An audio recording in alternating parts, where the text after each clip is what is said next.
வணக்கம் அக்கா. ஸோ என்னோட முதல் U15 மேட்ச் முடிவுக்கு வருகிறது. ஒரு கோல்லெஸ்ஸான ட்ரா. ரெண்டு பேருமே வந்துட்டு இது வந்து ஒரு கீப்பர்ஸ்க்கான மேட்சாக இருந்துச்சு. அண்ட் இந்த கீப்பர்ஸ்க்கான மேட்சோட வின்னராக வந்துட்டு வீரன் of the match Mrityun of FIFA. So congratulations Mrityun. Yes, congrats. So Mrityun, உங்கள் ஃபுல் பேர், எந்த ஸ்கூலில் படிக்கிறீங்க, என்ன படிக்கிறீங்க, எத்தனை வருஷமாக FIFAக்கு விளையாடுறீங்க, அதை சொல்லுங்கள். என் பேர் மிருத்யுன் ஜெயராஜ். நான் இப்போது இந்த லீக் விளையாடுறதுக்கு தான் FIFA வந்தேன். இதுக்கு முன்னாடி நான் வந்து பொருள் எஃப்சியில் விளையாடினேன். இங்கே ஹெட் கோச் வந்து ஆல்ராய் கோச்சு. நான் வந்து இப்போ தான் 10th முடித்தேன். இது வேலம்மாள் தேசம் ஸ்கூலில் முடித்தேன்.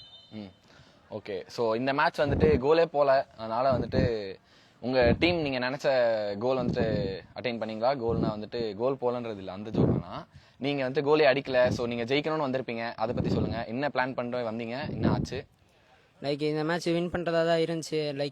ஆனால் நிறைய சான்ஸு லூஸ் பண்ணிட்டோம் கிட்டத்தட்ட. ஆனால் கோல் விடல, ட்ரா பண்ணிட்டோம். ஆமாம், ஆக்சுவலி ஒரு எக்ஸ்ட்ராடினரியான பர்ஃபார்மன்ஸ் ரெண்டு கோல் கீப்பர்ஸ் கிட்ட இருந்தோம். அண்ட் நீங்கள் வந்துட்டு அதையும் தாண்டி தனியாக தெரிஞ்சதுனால தான் உங்களுக்கு வீரன் ஆஃப் த மேட்ச். ஸோ நிறைய ஷாட்ஸ் உங்கள் மேலே எடுத்தாங்க. அண்ட் உங்களோட சென்டர் பேக்காக இருக்கட்டும், நல்ல ஒரு பயங்கர டிஃபென்சிவான ஃபார்மேஷனை ஸ்ட்ராங்காக மெயின்டைன் பண்ணி நீங்கள் வந்துட்டு கோல் கன்சிட் பண்ணாமல் இருந்தீங்க. நிறைய ஏகப்பட்ட அட்டாக்ஸ், நிறைய அட்டெம்ப்ட்ஸ். ஸோ உங்கள் டிஃபென்சிவ் ஃபார்மேஷன் பற்றி சொல்லுங்கள். நீங்கள் வந்துட்டு இப்போது இந்த டிஃபெண்டர்ஸ் உங்களுக்கு எவ்வளோ சப்போர்ட்டிவாக இருந்தாங்க இந்த க்ளீன் ஷீட்டில் அப்படின்னு சொல்லுங்கள். நான் ஃபர்ஸ்ட் பால் போனேன்னா பின்னாடி நிற்கிறதுக்கு ரெடியாக இருந்தாங்க. சென்டர் பேக்ஸ் 2 பேர், தருணும் தாப்பாவும். ஓகே.